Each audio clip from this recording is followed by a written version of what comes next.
Hey, I bring this today about Crowder, guys. Check him out. It's a good one he did on better than some of my videos. Cause matter, facts don't matter.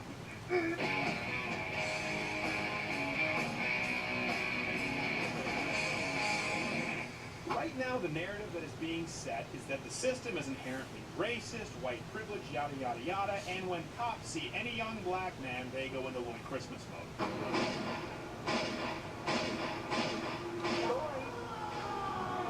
To the point where places like Black Lives Matter, leftist websites, even MTV News are pushing this idea that innocent black men are being shot for no reason at all. Now, the purpose of this video is not to justify nor condemn any of the deaths that occurred during these police-civilian interactions, but to provide you with the context that MTV News and Vox and HuffPo refuses to.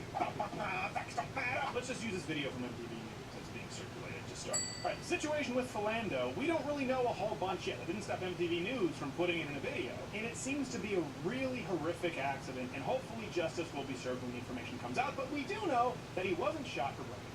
He was shot during an altercation where he was pulled over because he matched a description for a suspect in an armed robbery. Police were on high alert for a gun. Police get shot in routine traffic stops all the time. Statistically, yeah, it happens a lot at the hands of young black men.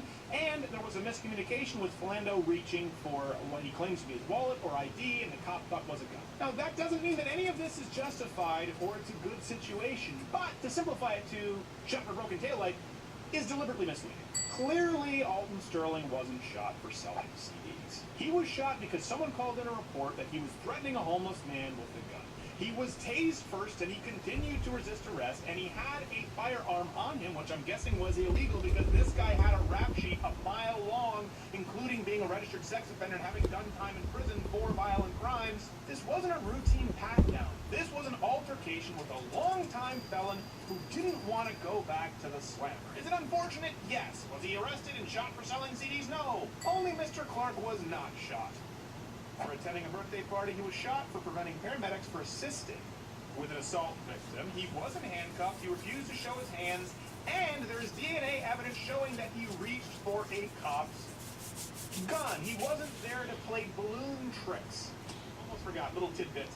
The assault victim that he was interfering with the police trying to help, it was his girlfriend. Yeah, he was the one who assaulted her. What a gem. But by all means, please continue with the narrative that cops are simply out there hunting down young black men because they're attending birthday parties and selling CDs. Yeah, you hear that, Beyonce? Walter Scott tried to grab an officer's stun gun, and he Obama, it's all your fault that these... That being said, the cop acted poorly, but no justice. And the Black Lives Matter killing people. He's being charged with murder. The system worked.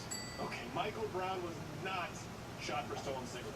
What happened at that convenience store was a robbery, not shoplifting. There was use of violent force. He was identified as a suspect in that robbery. He reached for an officer's gun. But hands up, don't shoot. His hands weren't up. He was punching a cop in the face and reaching for his gun. When that happens, sometimes officers are trained to shoot. Are there several points where this didn't have to escalate? Of course, but the idea that a racist cop picked off some gentle giant Michael Brown is entirely inaccurate, as the rest of these examples. Sandra Bland, traffic violation. To the untrained, uneducated eye, that looks terrible. She was murdered for traffic violation?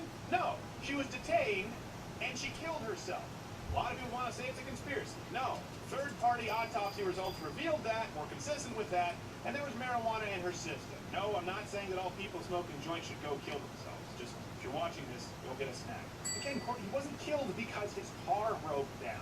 This was a horrible situation with a cop who, by the way, was fired after. It's important to note that he was fired for not doing his job well. He thought a car was abandoned. It was 3:15 a.m., dark outside. Mr. Jones was there, and he did have a legal firearm, but you're a cop. You're looking into what you think is an abandoned car in the middle of the night, and all of a sudden, you're confronted with an armed subject. So the cop was fired, and it seems rightfully so, but try and think about this situation. He didn't go into it shooting a guy because he was black. He probably went into it a little bit nervous, in a bad area of town, at a dark time of the night, and he had stories in the back of his head from all of his friends in the force who had died, who made a wrong decision, the guy pulls out a gun, they're dead, and someone has to go explain to their wife and kids why daddy's never coming home again. Again, he was fired, but let's try and see this as more than car broke down, he was shot because he was black. Freddie Gray was not killed for carrying a switchblade. Okay, first off, he fled the police unprovoked. He saw the cops, they looked at him, boom, the kid bolted, and he happened to have a switchblade on him. Again, not justifying all of the actions, but half of the cops who arrested him were black, and he was brought up on weapons charges in an area that is notorious for high crime. Pretty bad, something like 20 criminal cases against him, 5 open at the time of arrest. By the way, when he was high as a kite on opioids, and I think it was pot in his system. Now that matters because the argument is that he was killed in a rough ride in a cop car, by the way, with half the cops who were black, and he died 7 days later in a trauma ward. But the fact that there was a struggle and he was high as a kite can certainly lead to one being more likely to be injured, especially considering that a judge let the driver go. Does it mean that mistakes weren't made? No. Does it mean that this death was warranted? No. But he wasn't shot for having a switchblade. Sean Bell for leaving a bachelor party. Well, he was just enjoying his night.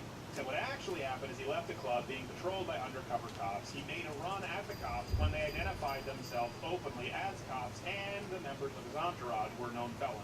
Dang, most bachelor parties just have male firefighter strippers. Female. Oscar Grant. I didn't finish Fruitvale Station because I found it incredibly boring. It appears this is a case of a cop not doing his job well. For that, he was fired. So, I'll give you this one. Except Amir Rice wasn't killed for a super soaker in the park. He was aiming a firearm replica with the orange tip removed at people in the park. His age was not determinable at the time, as you can see by this video.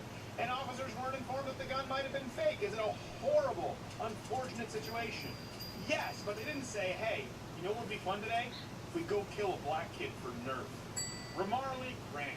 Again, this is an even more complicated situation. The cops, a narc unit, followed him after they thought that they had spotted a gun in his waistband, and they had some reason to believe that he just participated in a drug deal. Well, it turns out they may have had some reason because he ran from the cops when they identified themselves, and he tried to flush a bag of weed down a toilet. He ended up being shot when he didn't have his hands up, and allegedly he reached for something in his waistband. Now, the cops didn't have a warrant to be in his apartment, so guess what? I have a problem with those cops, and they should be fired. Again, was this guy shot solely because he was black?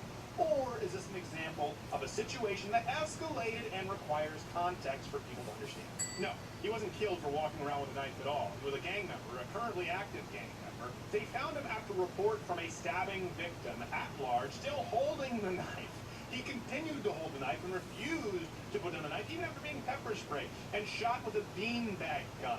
And then he started walking toward the cops with the knife, as you can see in this video. So yes, they put 20 rounds in him. A lot of people don't know. All right, guys.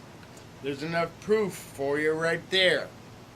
So, do Black Lives Matter? All right, guys. There's your video. Thanks, Crowder, for explaining to these people what's going on. All right. Later.